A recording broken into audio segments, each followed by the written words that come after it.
talk to you about something we've all done before. How many of you consume a few mixed drinks at the end of a long work week?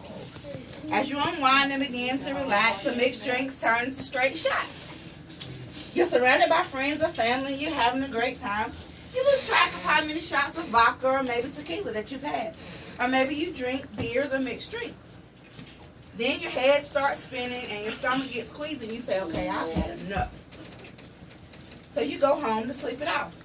How do you feel when you wake up? Is your mouth dry? Are you nauseous? Do you have a banging headache? Maybe you can't even get out of bed. We all know that these are symptoms of a hangover. Alcohol and alcoholism says that a hangover develops when blood alcohol concentration returns to zero and is characterized by a feeling of general misery that may last for 24 hours. The purpose of this speech is to persuade you to take caution when consuming alcoholic beverages. Alcohol has its advantages and disadvantages if consumed in moderation. It can help save lives or it can destroy lives. First, I'll discuss what alcohol does to our own bodies. Next, I'll discuss how hangovers affect you and those around you.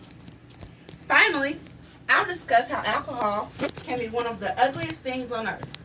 Hopefully, by the end of this speech, you'll be more careful about how much alcohol you consume. When you're consuming alcohol, be aware of how it affects you and those around you. I'll start by discussing a few reasons why we drink. An article in Alcohol and Alcoholism suggests that life events and chronic stressors such as financial difficulties, unfavorable marriage, or job cause people to abstain from drinking, while some life events such as being a victim of crime, divorce, or a decrease in job status was associated with heavy drinking among men. These factors, whether adults drink heavily or not at all, there was no moderate drinking between the two. Stress isn't the only reason we drink. We drink when we hang out with our friends and loved ones. We drink to celebrate happy occasions. We drink with dinner. The United States is ranked 22nd in most alcohol consumed on average at 6.8 liters. Austria is the #1 country at 12.2 liters. Some people drink for health benefits. Moderate drinking reduces the risk of heart attack, stroke, gallstones, and type 2 diabetes. On the opposite spectrum, alcohol has been known to increase chances of having breast, colon, and other cancers. Next, we'll take a closer look at what hangovers cost us. An article in New Republic, Alice Robb writes that one study, 96% of Americans have been hungover at work after a holiday party. Now, we can all relate to that. Hangovers occur more often in people with higher IQs, so a lot of us are smart. Studies show a positive correlation between intelligence and alcohol consumption. The smarter you are, the more outgoing you are, the more friends you have, the more you drink.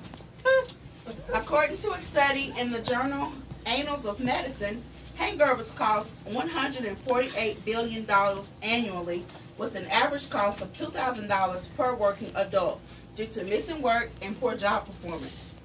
The greater the hangover, the more severe the defects, including poor reaction times, memory, and attention span. Not only do hangovers affect us personally, they affect others. Here's a chart that I made to show we had an increase in alcohol-related fatalities, and then the government tightened up, so there was a steady decrease. People don't like to go to jail. They don't like to pay the heavier fines, so they've been watching what they're drinking. In 2013, 10,076 people were killed in alcohol-impaired driving crashes. This accounts for 1/3 of all traffic accidents in the United States. Of those, 1,149 were children 0 to 14 years of age. This is significantly lower than previous years. In 2008, there were 1,493 alcohol-related deaths in Georgia alone. The same year, Alabama had 933 alcohol-impaired deaths. South Carolina, 920.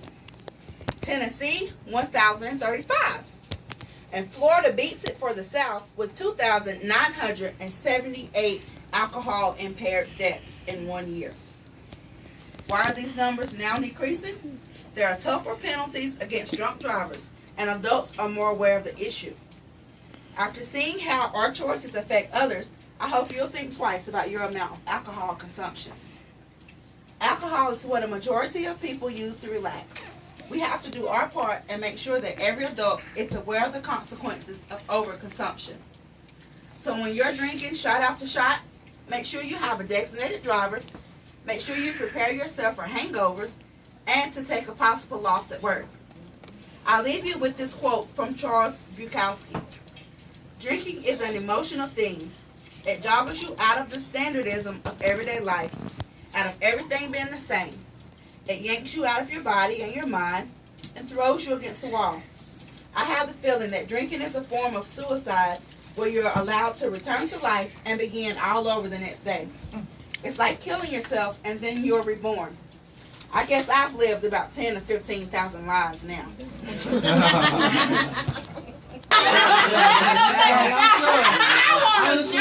have remembered it or had like.